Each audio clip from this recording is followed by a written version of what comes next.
नमस्कार, एक बार फिर से आपका स्वागत है school rankers eight GK अरण्या YouTube channel पर, जहाँ पर हम लोग पढ़ते हैं, पढ़ाते हैं। और हम लोग आज जो चर्चा करने जा रहे हैं वो कर रहे हैं क्रिएटिंग कंडक्टिव लर्निंग एनवायरनमेंट्स। और आज का जो टॉपिक है वो है हम लोग का school mental health, curative, preventive and promotive dimension. तो शिक्षा में अनुकूल वातावरण बनाना, विद्यालय मानसिक स्वास्थ्य की अवधारणा, उपचारात्मक, रोकथाम और संवर्धनात्मक पहलू पर हम लोग आज चर्चा करेंगे। और हम लोग जो ये चर्चा कर रहे हैं वो आने वाले जितने भी टीचर्स के जो एग्ज़ाम है, बहुत सारी वैकेंसियाँ निकल चुकी हैं। झारखंड में भी आपके पास आचार्य के लिए वैकेंसी निकल चुकी है। बस आप लोग 18 तारीख से उसको भरना भी शुरू कर सकते हैं। साथ ही साथ केंद्रीय विद्यालय संगठन की भी वैकेंसी आने वाली है। हो सकता है कि जून लास्ट तक या फिर जुलाई के फर्स्ट वीक में वो भी आ जाएगा। इसके अलावा एनवीएस की भी तैयारी चल रही है वैकेंसी कराने के लिए। और बीपीएससी के लिए तो ऑलरेडी आपका निकलने वाला है, उसके लिए भी कंफर्म है वो 100% कि जुलाई में आपका उसका भी निकल जाएगा।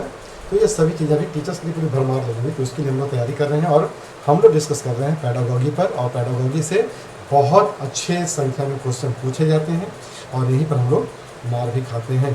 तो हम लोग इसके लिए तैयारी कर रहे हैं। और हम लोग चूँकि चर्चा कॉन्सेप्ट पर कर रहे हैं, हम लोग कॉन्सेप्ट के बाद हम लोग एमसीक्यू पर भी ध्यान देंगे कि एमसीक्यू आपका एक भी न छूटे। तो आज हम लोग चर्चा करने जा रहे हैं कि शिक्षा में अनुकूल वातावरण कैसे बनाया जाता है, और इस तरह के वातावरण बनाने में विद्यालय मानसिक स्वास्थ्य की अवधारणा क्या होती है, उपचारात्मक, रोकथाम और संवर्धनात्मक पहलू पर भी हम लोग आज की चर्चा करेंगे। तो आज हम लोग बात करने जा रहे हैं, आपके पास क्या है, वो है आपके पास कि स्कूल मेंटल हेल्थ क्या करता है। तो विद्यालय जो मानसिक स्वास्थ्य होता है विद्यालय में जो है, उसका तात्पर्य यही होता है कि उन नीतियाँ, वैसे उपाय जो छात्रों और स्टाफ के मानसिक, भावनात्मक और सामाजिक कल्याण को सुनिश्चित करने के लिए स्कूल में अपनाए जाते हैं। So school mental health refer to the strategies and support systems integrated within the school to promote emotional और psychological and social wellbeing of all students and staff members.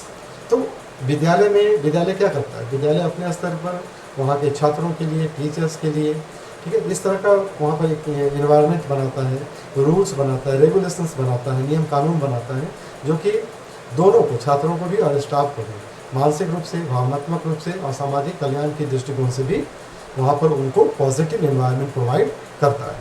तो इसका मुख्य उद्देश्य क्या होता है, मुख्य उद्देश्य होता है क्या, promote emotional wellbeing in campus, okay, और outside the campus also, early identification of psychological problems, मनोवैज्ञानिक समस्याओं की समय पर पहचान करने पर भी ये बढ़ावा देता है। इसका मुख्य उद्देश्य होता है यहाँ पर encourage resilience, confident and कॉपिंग skill, बच्चों में या टीचर्स में, दोनों में आता है। संकट से निपटने की क्षमता होनी चाहिए, आत्मविश्वास कैसे बढ़ेगा, साथ ही साथ लचीलापन उनके अंदर कैसे आएगा। अब कभी कभी देखना कि होता क्या है ना कि बच्चे हर चीज़ में टॉप कर रहे हैं, फेल होना पसंद नहीं करते, ठीक है। तो बच्चे जब फेल होना ही पसंद नहीं करेंगे तो कैसे काम चलेगा। फेलवर भी झेलना एक बहुत बड़ा चैलेंज होता है, सीख होता है, बच्चों को सीखना चाहिए।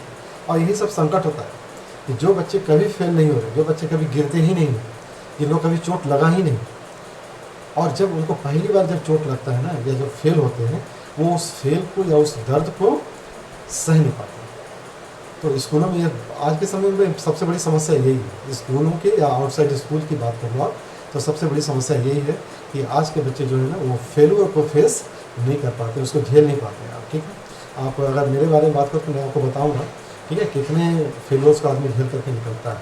तो वो सब होना चाहिए। Reduce stigma around mental health, मानसिक स्वास्थ्य से जुड़ी भ्रांतियों को दूर करना इसका उद्देश्य है।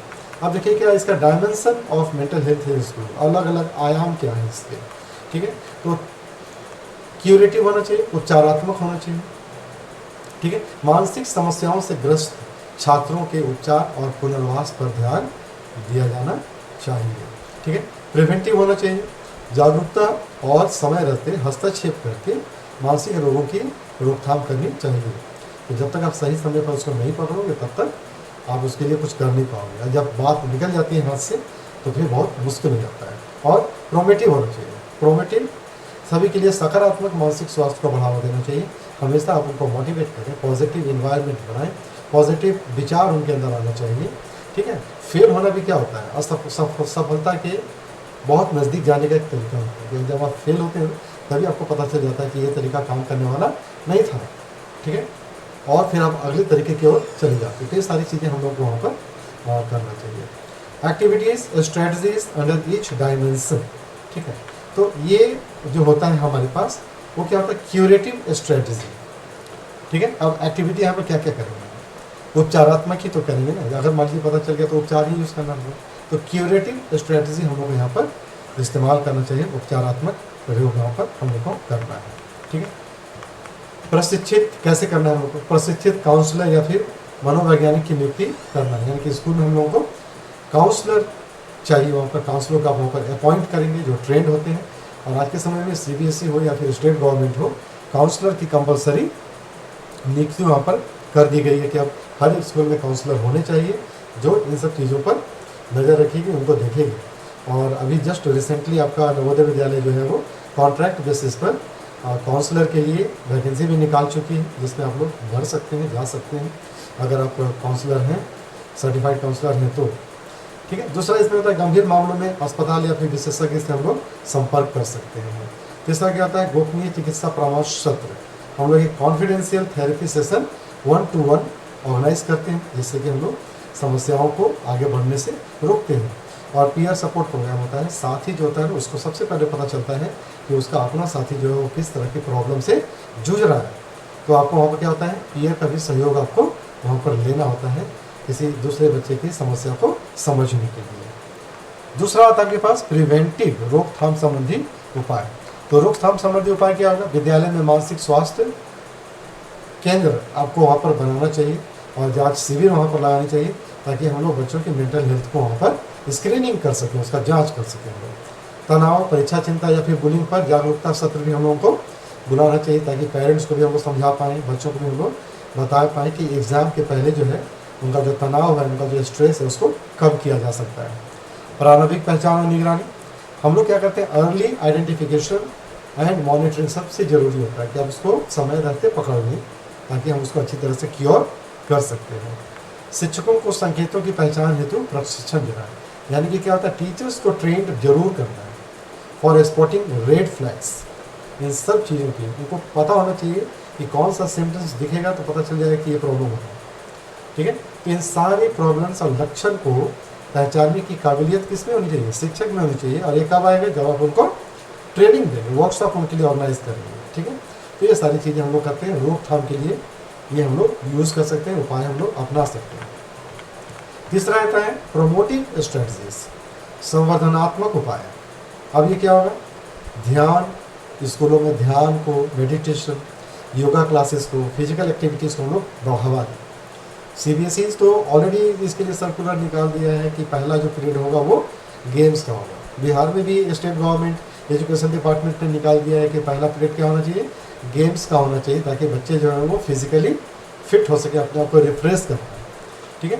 दूसरा क्या होता है, लाइफ स्किल एजुकेशन बच्चों को दिया जाना चाहिए, वैल्यू एजुकेशन उनके अंदर में डालना है, उनको नैतिक शिक्षा उन लोगों को देनी चाहिए, जिससे कि बच्चे जो है वो सीख पाए, सोशल बिहेवियर को सीख पाए, ठीक है, अपनी कमियों को पहचान पाए, लाइफ में कैसे आगे बढ़ना है, मुसीबतों को कैसे झेलना है, उसको वो लोग कवर कर पाए।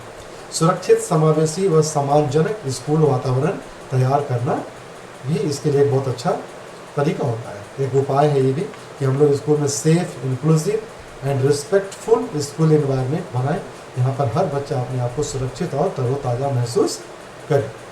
Open communication between student and teachers, छात्र और शिक्षक के बीच में खुला संवाद होना चाहिए, कहीं कोई छुपा छुपी नहीं है, किसी से डरने की ज़रूरत नहीं है, बच्चे खुल करके अपने प्रॉब्लम्स को बताएंगे, टीचर्स भी खुल करके उनका सहयोग कर पाएंगे, ऐसा वहाँ पर इन्वायरमेंट होना चाहिए। अब इन सब चीज़ों में स्कूल का रोल क्या होगा, role of school in mental health, ठीक है। तो बिल्ड अ सपोर्टिव और नॉन जजमेंटल कल्चर, स्कूलों में क्या होना चाहिए, सहायक और बिना भेदभाव वाला वातावरण तैयार करना चाहिए, ठीक है। आपको जजमेंटल नहीं होना चाहिए, आपको कहीं पर भी फैसला नहीं देना कि ये गलत है वो सही है, आपको वहाँ पर एक सहयोगात्मक इन्वायरमेंट बनाइए और नॉन जजमेंटल होकर के आप काम करिए। विविध क्षमताओं वाले छात्रों के लिए अनुकूल नीतियाँ अपनाइए, डिज़ाइन कीजिए, अलग अलग पॉलिसीज, सपोर्ट सिस्टम बनाइए, जिसमें क्या होता है कि अलग अलग जो डाइवर्स क्वालिटी के जो बच्चे होते हैं ना, उनके लिए आप अलग अलग आप पढ़ाने का तरीका अपनाएं वहाँ पर। नियमित मानसिक स्वास्थ्य कार्यशाला आयोजित करना चाहिए स्कूलों में। हमेशा हम लोगों को रेगुलर पीरियडिकली मंथली में एक महीने में एक बार, ठीक है, हम लोगों को क्या करना चाहिए, मेंटल हेल्थ वर्कशॉप भी ऑर्गेनाइज करना चाहिए, जिसमें बच्चे भी हों, पेरेंट्स भी हों और टीचर्स के लिए भी ऑर्गेनाइज हो, सभी के लिए हम लोग ऑर्गेनाइज कर सकते हैं। Provision for guidance and counselling. स्कूलों में क्या होना चाहिए, guidance and counselling is an essential support service in schools that helps student manage academic, emotional, social and career related issues. तो बच्चों में आज के समय में तो यही होता है, एक सोशल, एक आपके पास मेंटल, इमोशनल और एक कैरियर रिलेटेड सबसे ज़्यादा प्रॉब्लम इस चीज़ में आता है।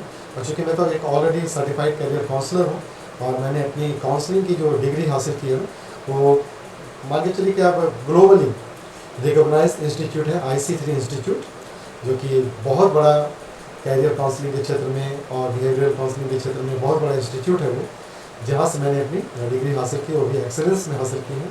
और बहुत दिनों तक मैंने बहुत दिनों से मैं इस क्षेत्र में काम भी कर रहा हूँ। तो मैंने बहुत करीब से देखा है कि छात्रों का ये मैक्सिमम जो छात्रों का जो प्रॉब्लम होता है वो होता है मेंटल, और दूसरा होता है कि पास ये कैरियर से रिलेटेड जो प्रॉब्लम्स होता है वो होता है। सोशल इश्यूज तो ऑटोमेटिक होता है, तो आप उसको ये सारे जो मैक्सिमम होता है बच्चे इसी से रिलेट करते हैं कि भाई आगे करना क्या है, कुछ समझ में नहीं आ रहा, पढ़ क्यों रहे, ये सब उनका कॉमन प्रॉब्लम्स आता है, क्वेश्चन होता है।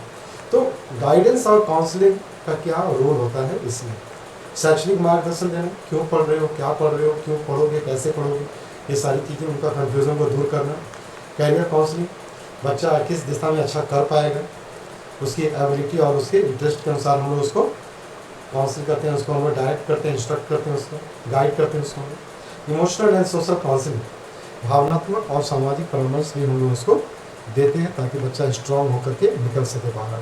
पेरेंटल काउंसलिंग, अभिभावकों के लिए भी काउंसलिंग की ज़रूरत पड़ती है और यही काउंसलर का रोल होता है कि वो पेरेंट्स को भी गाइड करे, वो स्टूडेंट को भी गाइड करे और टीचर को भी गाइड करे। एक यहाँ पर हम लोग एक केस स्टडी देख लेते हैं। Class 8 student Ravi has suddenly shown disinterest in study, avoid classmates and become irritables. अब क्या हो गया, ये बच्चा जो है बेचारा वो अचानक से उसका पढ़ाई से मन उचट गया है और अपने दोस्तों से कटा कटा रहता है और इरिटेट हो गया, चिड़चिड़ा गया है। तो क्या हो गया यहाँ पर इंटरवेंशन क्या क्या हो रहा है, class teachers refer to school counsellor. Class teacher तुरंत आइडेंटिफाई जहाँ हुआ स्कूल काउंसलर के पास उसको रेफर करेगा। Parents are called for discussion, parents को बुलाया जाएगा बातचीत के लिए। Ravi opens up about bullying, और तब क्या होता है, रवि खुल करके बताता है क्या, बुलिंग के बारे में कि मेरे साथ बुलिंग हो रहा है। बुलिंग प्रिवेंशन स्ट्रेटजी इंट्रोड्यूस्ड, और तभी क्या होगा, वहाँ पर हम लोग बुलिंग को रोकने के लिए जो उपाय होंगे वो वहाँ पर बताया जाएगा, समझाया जाएगा। और रवि को भी क्या करेंगे, लाइफ स्किल वर्कशॉप में उसको आमंत्रित करेंगे और उसको हमें ज्वाइन करवाएंगे कि तुम लाइफ स्किल के बारे में आप सीखो, जान। अब इसका क्या फ़ायदा होगा, फ़ायदा ये होगा कि इमोशनल इम्प्रूवमेंट उसके अंदर में होगा, ठीक है। रिसॉर्टेड एकेडमिक इंटरेस्ट, रीस्टोर हो जाएगा उसका एकेडमिक इंटरेस्ट, फिर से पढ़ाई में मन लगना शुरू हो जाएगा और अपने दोस्तों के साथ में उसका इंटरेक्शन भी सहयोगात्मक हो जाएगा। तो ये कब होता है, जब आप उसको प्रॉपर काउंसलिंग करते हैं, उसको लाइफ स्किल बताते हैं कि भाई बुलिंग हो रहा है, थोड़ा सा चलता है छेड़छाड़, एक हद तक ठीक है, तुम भी करो, बर्दाश्त करने की सीमा है, लेकिन एक हद से ज़्यादा होता है तो उसको इन्फॉर्म करो, प्रॉपर पेरेंट्स को इन्फॉर्म करो, टीचर्स को इन्फॉर्म करो, ठीक है। ये सारी चीज़ें उसको सिखाई जाती है कहाँ, लाइफ स्किल वर्कशॉप में।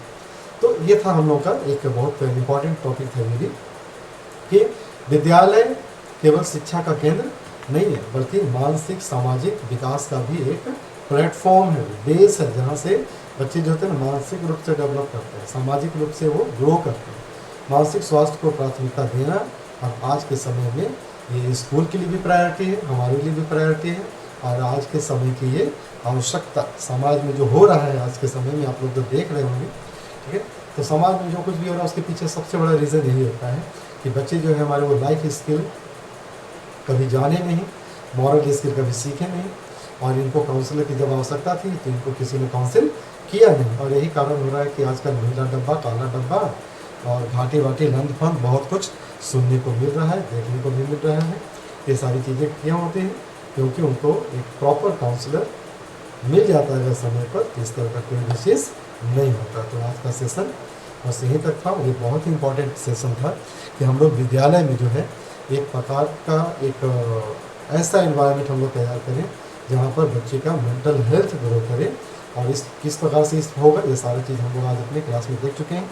अगर आपको क्लास अच्छा लग रहा है तो प्लीज़ इसको सब्सक्राइब कर लीजिएगा, चैनल को भी, और बेल आइकन दबा दीजिएगा, और क्लास में जुड़े रहिएगा हमारे साथ में। और कहीं कहीं पर क्वेश्चन हो, कुछ पूछना हो, बताना हो, तो कमेंट निकाल भी दीजिएगा। मैं पढ़ता हूँ हमेशा, और आपके कमेंट का हमें हमेशा इंतज़ार भी रहता है। तब तक के लिए बहुत बहुत नमस्कार। आप लोग पढ़ते रहिए और पूछते रहिए, बताते रहिए सबको। तब तक के लिए नमस्कार।